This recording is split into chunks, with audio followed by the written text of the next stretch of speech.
Some of you know my little blue book and the fact that I've been doing a lot of work with dis-ease for a long time. And for every part of the body, there is a mental pattern. And for every dis-ease in the body, there is a mental pattern. And when you know what they are, you can begin to change the mental patterns so that you can change the dis-ease. You see, we don't want to be sick. No, that's a blanket statement. Sometimes people do want to be sick because it's a good way to get out of something. The rest of us know how to say no. If you don't know how to say no, you may have to create an illness in order to say no. Because we've made in society, we've made that a legitimate way of getting out of things. But basically, we do not want to be ill, and yet we need every dis-ease that we have, because it is the body's way of telling us that there is a false idea in consciousness.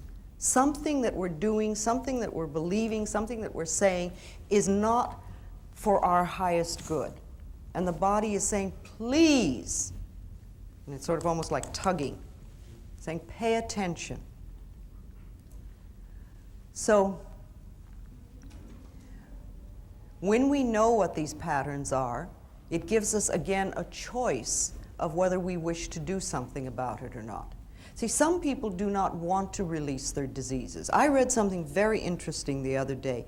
It seems that only 30% of people who go to doctors follow instructions. Most people go to doctors not to cure their illness, but to have the acute symptoms relieved so that they can stand it. And it's like an unspoken agreement between the doctor and the patient, that the doctor on one level almost promises not to cure them if the patient will pretend that they're doing something about it. And for this, one person gets to pay and the other person gets to have the authority. Very, very few people will really do what they're told. See, I have a thing, when I was seeing people, that I got to the point where I would not see anyone who did not make their own appointment. I have found occasionally people have sent people to me as a present. Oh, you must go see Louise. Here, I'll give it to you as a present. Every one of those has turned out to be a disaster. Half the time the people didn't turn up.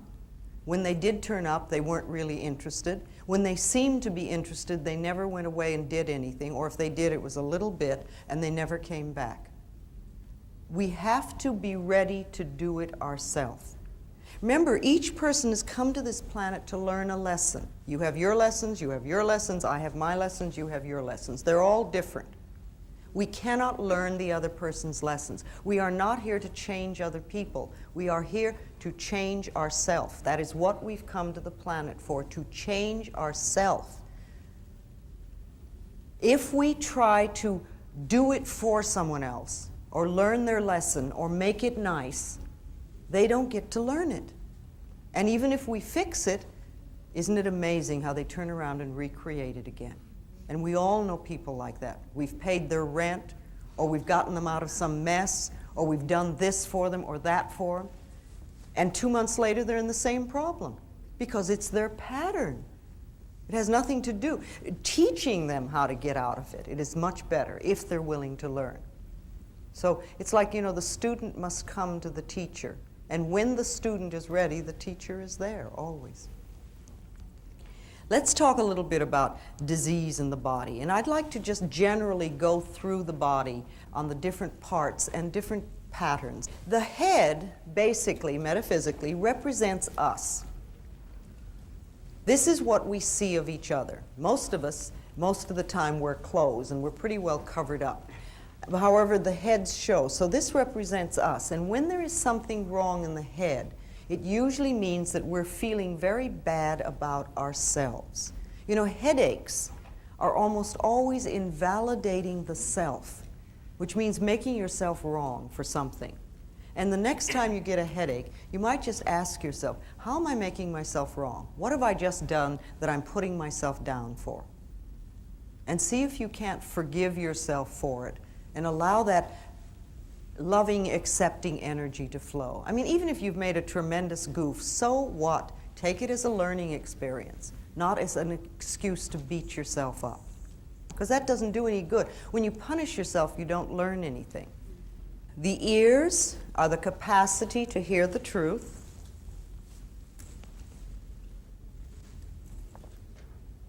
And when there are problems with the ears, it usually means that on some level we're not happy about what we're hearing. You know, earaches are very, very common in little children. Little kids have earaches all the time. And I think it comes from two things. One, they hear a lot of stuff that they get angry about and they can't do anything about, because little kids are often not allowed to be angry. And also they hear no so much, and they want to shut it off. And so they get earaches. Any sore, any cut, any burn, any inflammation, any fever, any itis of any sort, any bruise is anger, any cut. All these things are anger that's turned against the self. Hair, metaphysically, is strength. Now, it's interesting when you think about how hair grows. The hair grows through the hair follicle.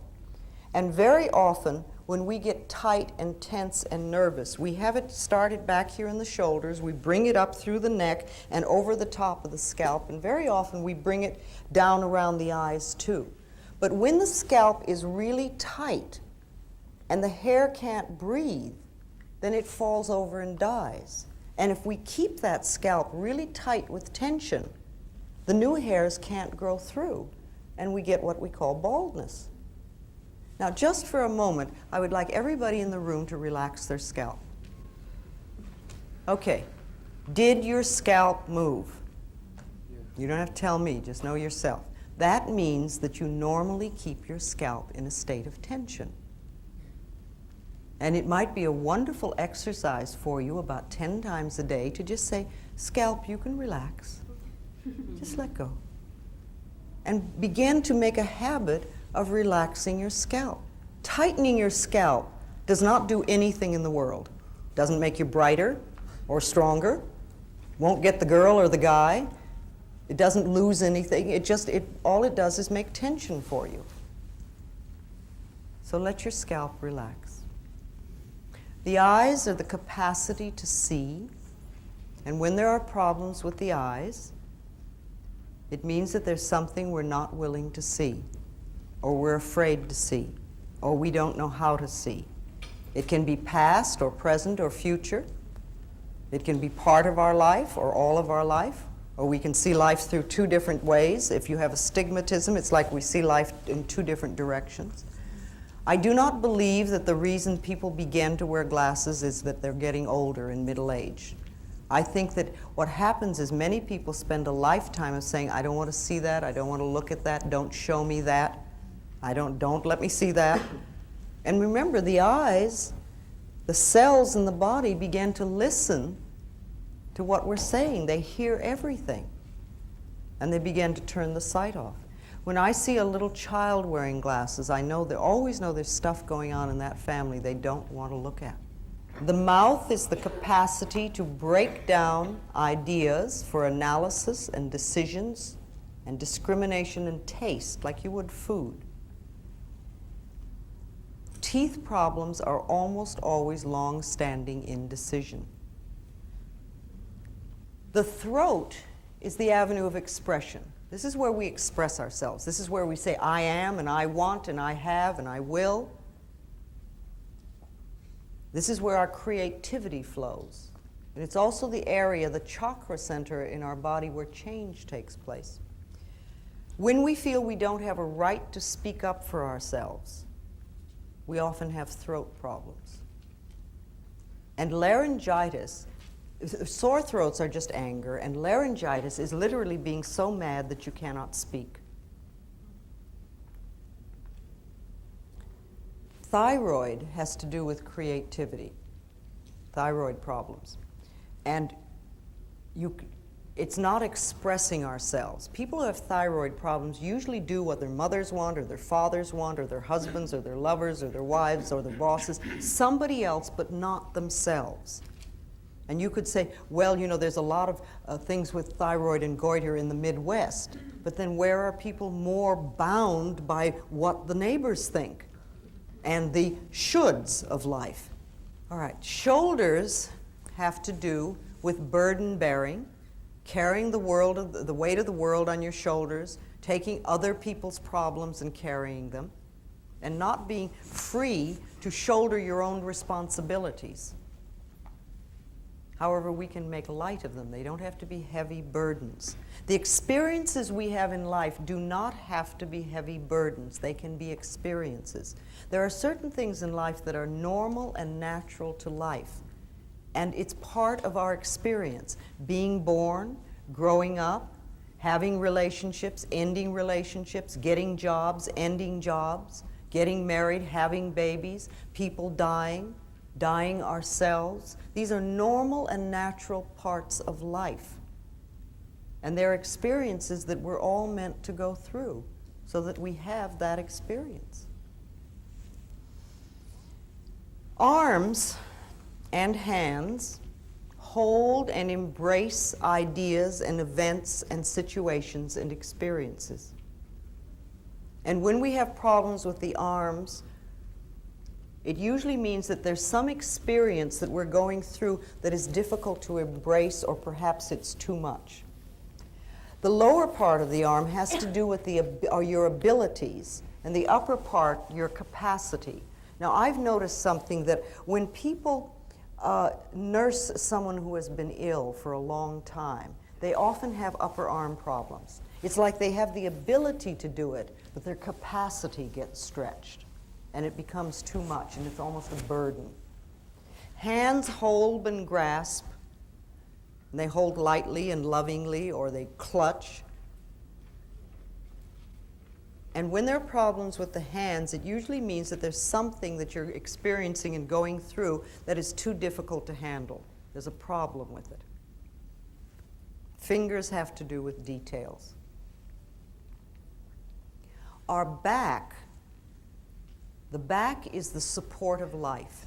This is where we're supported by life, where we feel supported by life. And when there are problems with the back, it usually means that on some level we feel that we're not supported. The upper back has to do with the feeling of the lack of emotional support. It's like my husband doesn't support me, or my wife doesn't support me, my lover doesn't support me, my friends don't support me, my boss, feeling unsupported.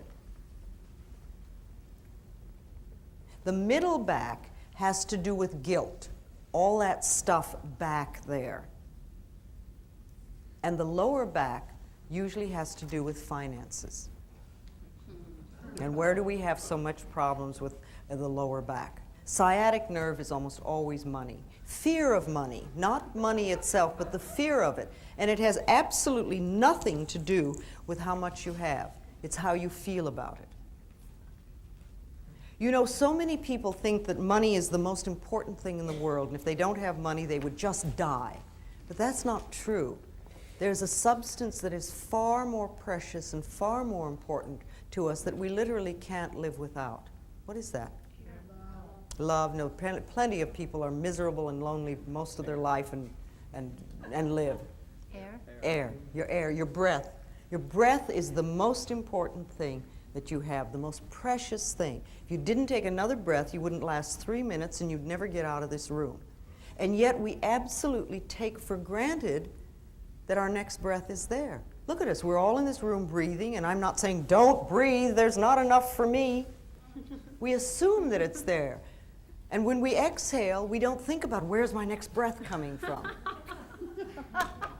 Now, if the power that created us has given us enough breath to last for as long as we shall live, can we not begin to trust that the other things will take care of themselves? See, life is here for us. Life is here to support us, to take care of us, to be here for us. The entire planet has been put here for us to play with. We have everything that we shall ever need. It's already here. Only we have to know it, and we have to trust it, and we have to acknowledge it. Do you realize that there is more food on this planet than people could possibly eat? There's an incredible amount of food. Yes, it is true that there are people starving, but the food is here. There is more money on this planet than we know how to count. The money is here. Now, there are lots of people who are very broke, but the money is here. There are billions of people on this planet, and yet you will have people tell you that they're lonely. It has nothing to do with not being people. It's what we're doing with our heads. Everything is here for us. For every dis-ease on this planet, there is a plant that'll cure it. Everything is here for us. And the more we begin to trust life and acknowledge the beauty and magnificence of our own being, the more we find everything we need. It just pops up.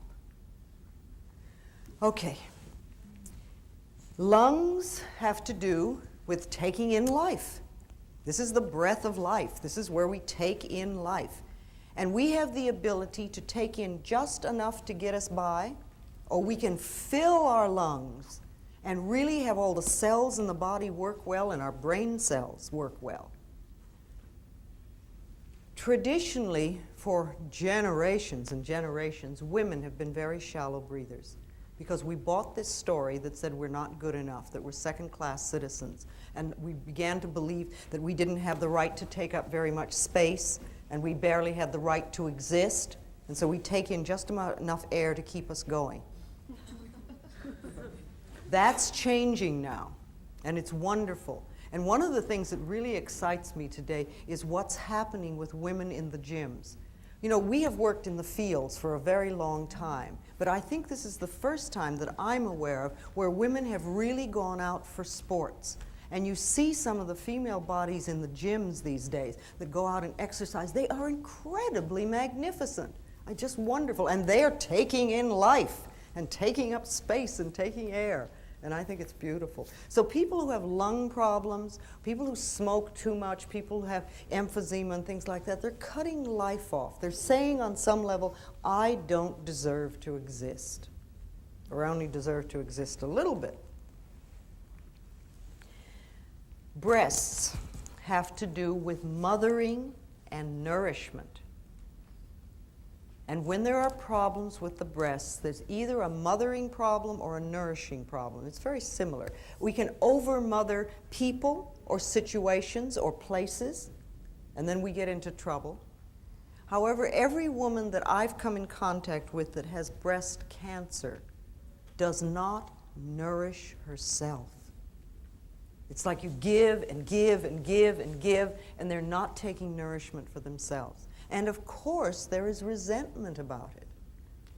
See, resentment is a pattern that eats away at the body and becomes cancer. Resentment and anger are very different. Anger is and you scream and yell like a baby. Babies get angry instantly, and they yell and shriek, and then they're through. And 2 minutes later, their smiles will just light up a room because they've gotten it out. What we do is we take offense at somebody for having done something that we created to begin with, because we're all 100% responsible, and we don't do anything about it, and we put it down in here and we start to let it seethe, and it boils and it eats away at us. And if we have it long enough, we can create cancer.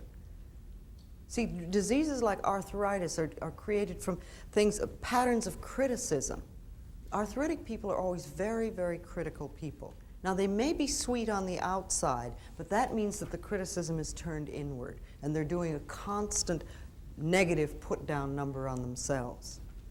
Fear can come out as anything from baldness to ulcers to poor feet and lots of things in between. Guilt always seeks punishment, and punishment creates pain. So if I see somebody who has pain, I know they're dealing with guilt. And if it is chronic pain, then I realize that the pattern may be so old that they're not even aware of what it is. However, I do know it has a lot to do with I'm not good enough. So we want to nourish ourselves. The heart represents love. The heart represents love. And the blood in the body, metaphysically, is joy. So if you get this image of the heart lovingly pumping joy throughout the body, through all the veins and arteries, and nourishing Every single cell in the body. That is the normal, natural state of the body. When we cut off our joy, when we deny ourselves love, then we are stopping our hearts from doing their work, the proper work. See, heart attack people are never joyous people. Besides, the heart does not attack us. What we do is we spend years squeezing the joy out of the heart until it falls over and gets sick.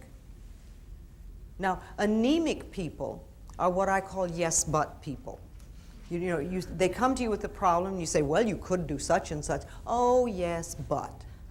Or you say, let's go to the movies, and they go, oh, yes, but. It's like they're just pulling that rug out from under themselves all the time, and they get what we call tired blood. The blood doesn't have the joy flowing through it.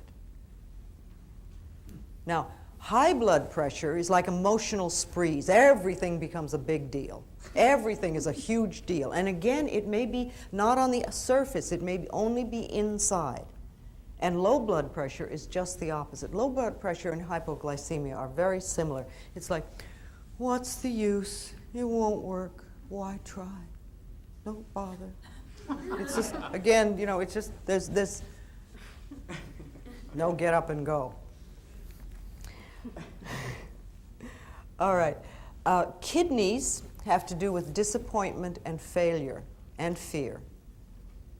And the word kidney has the word kid in it.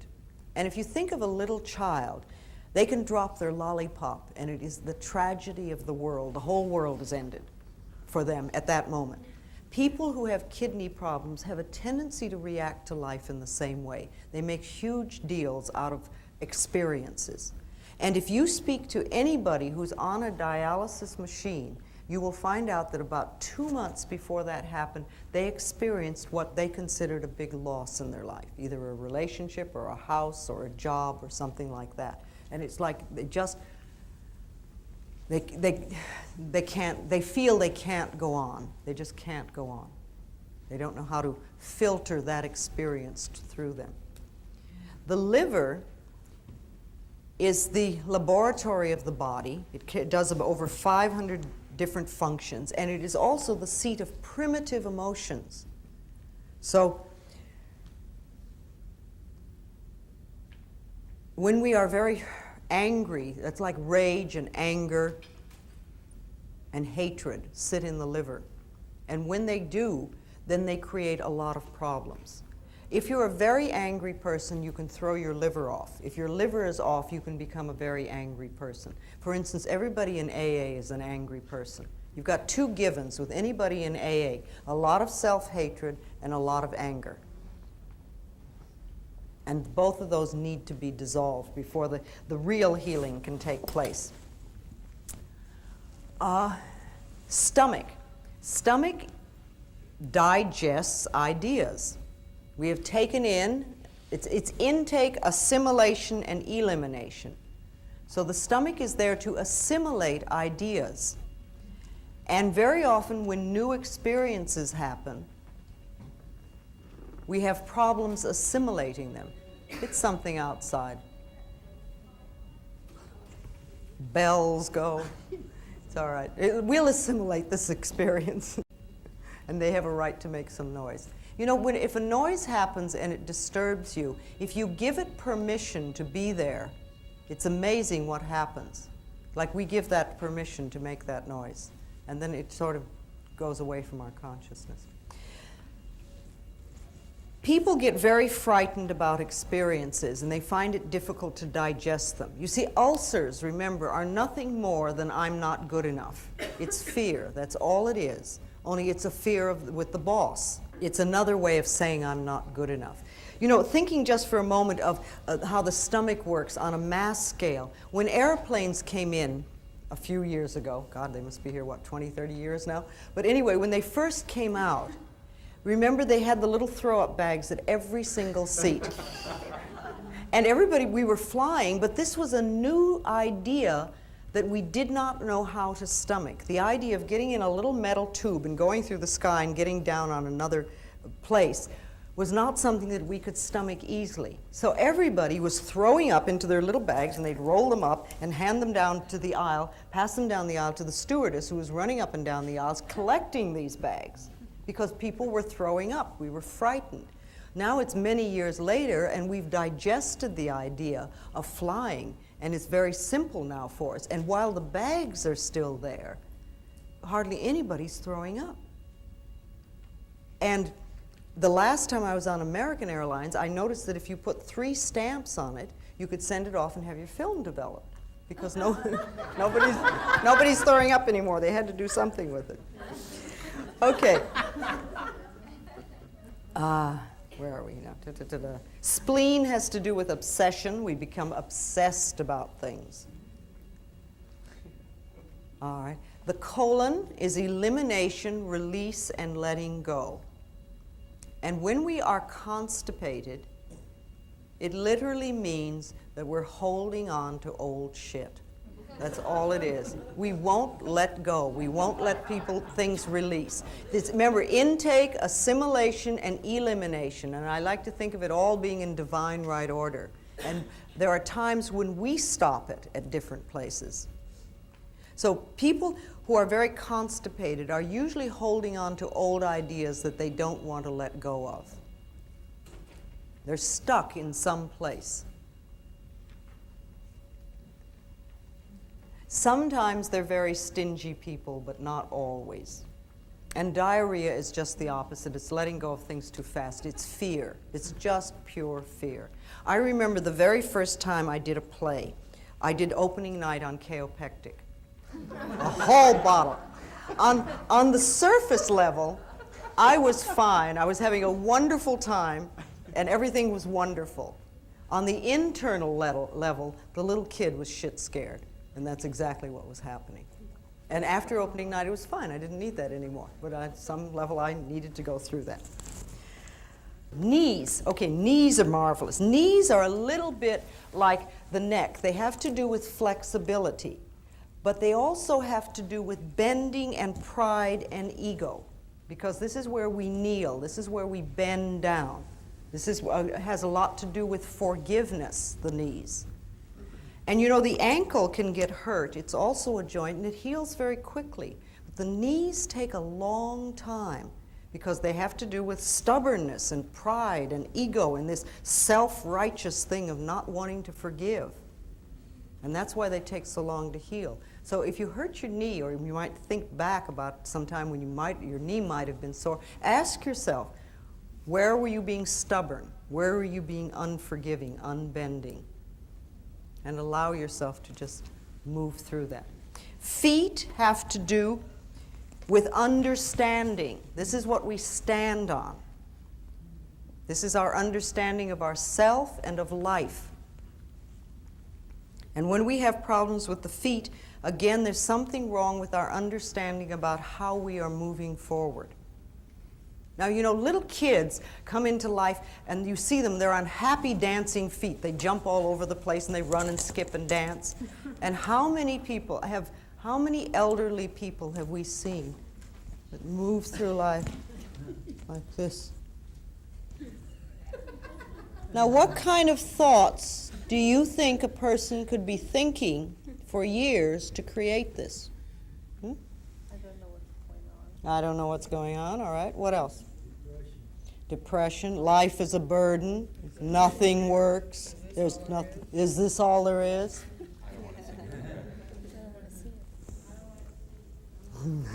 I don't want to see a lot of those things. Remember, our bodies follow our thoughts. And you can look at a lot of people and know what their thoughts are just by looking at their bodies. Our skin is our individuality. And when we feel threatened by anything, we often get skin problems.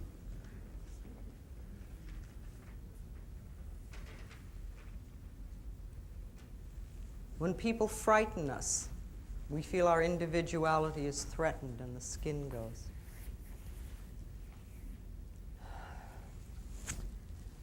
All right, let me talk a little bit about the genitals. our beautiful, beautiful genitals, which so many of us do not believe that that's true. However, the genitals are just as beautiful as any other part of our body, and they have their own special functions, and they have more nerve endings than any other part of the body. They are meant to give pleasure, and that's what they're for.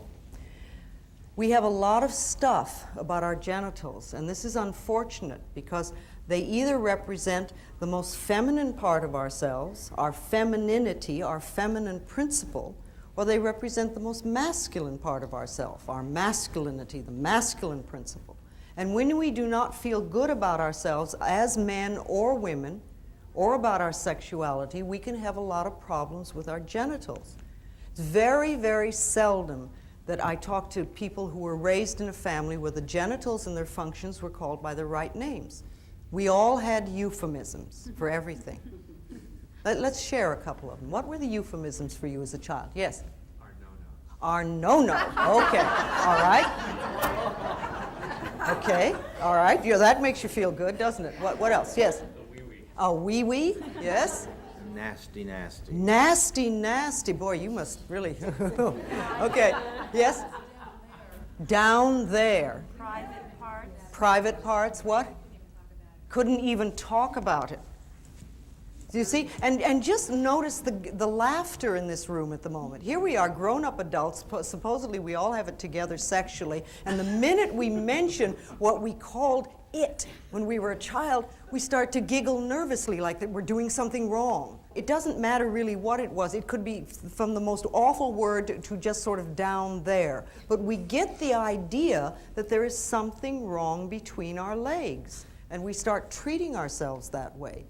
And then we wind up with all sorts of sexual problems.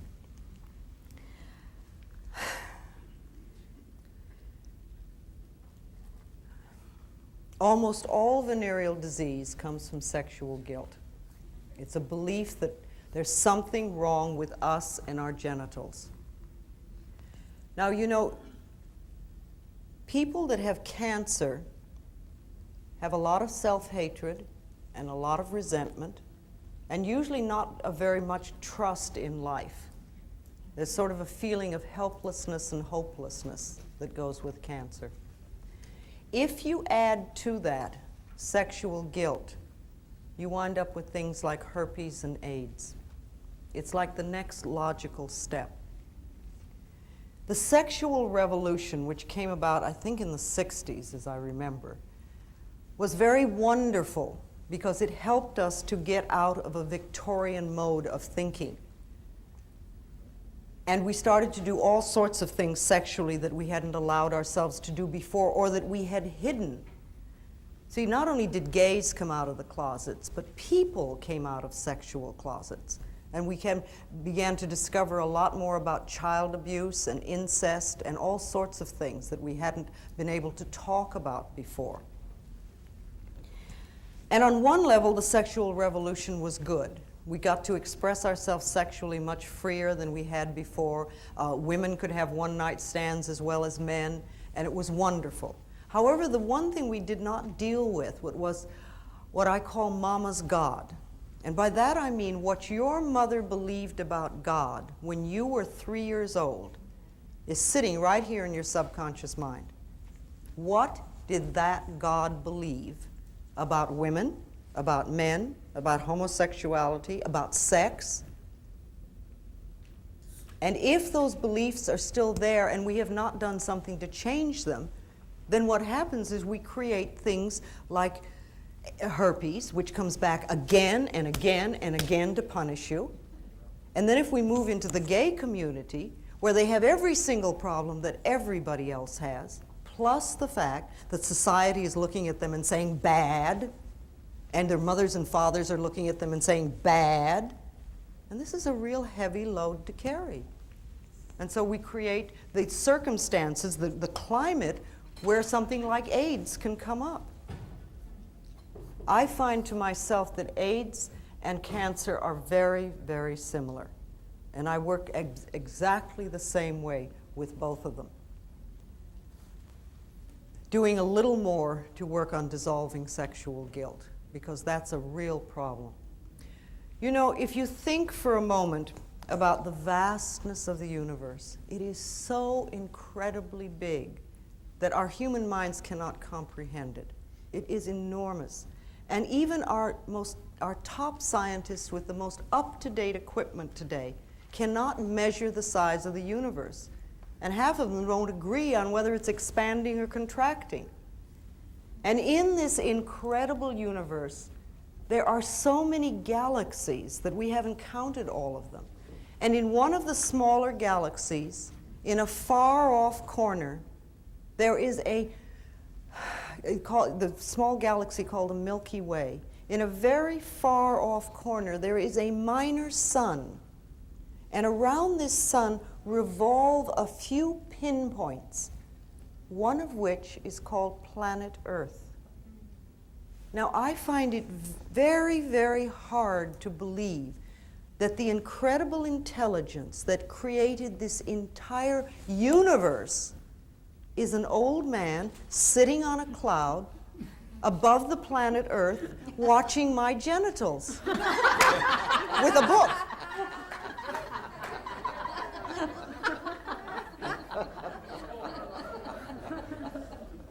And yet it doesn't compute. It does not compute. And yet how many of us were raised to believe that? And many of us are living it. If you were raised in a religion where you were a sinner and a worm and you had a lot of sexual problems and things like that, start to reevaluate. Do some mental work to change that so that you're not still operating. You can sit down and in front of a mirror, would be real good, look in your eyes and say, okay, now when I was a kid, this is what I was taught. But I'm not a child anymore. Now I am adult and I don't believe that. I now choose to believe, and then decide what you want your belief of God to be like. You see, if you're in a religion that puts you down, or where you are a sinner or a worm or whatever, get another religion. There are plenty of them. They all tell you that they're the only way. I think even our concept of God must support us. And you do not have to have the same concept of God that your parents had or your grandparents had. You don't have to. Each person is a unique individual, and each one of us creates our own lifestyle and our own belief system. And I think we need to constantly reevaluate what we believe, and particularly if we believe things that don't nourish us.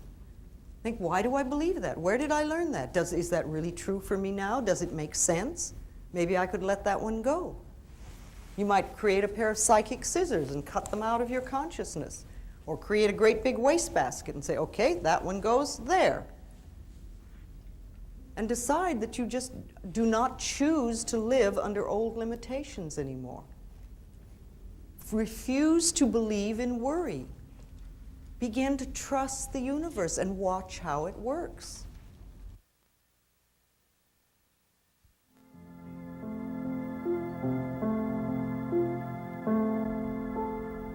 In the infinity of life where we all are, all is perfect, whole, and complete. We are one with the power that created us, and we are now open and receptive to the abundant flow of good the universe offers us. All our needs and desires are now met before we even ask. We affirm our good comes from everywhere and from everyone, and all is well in our world.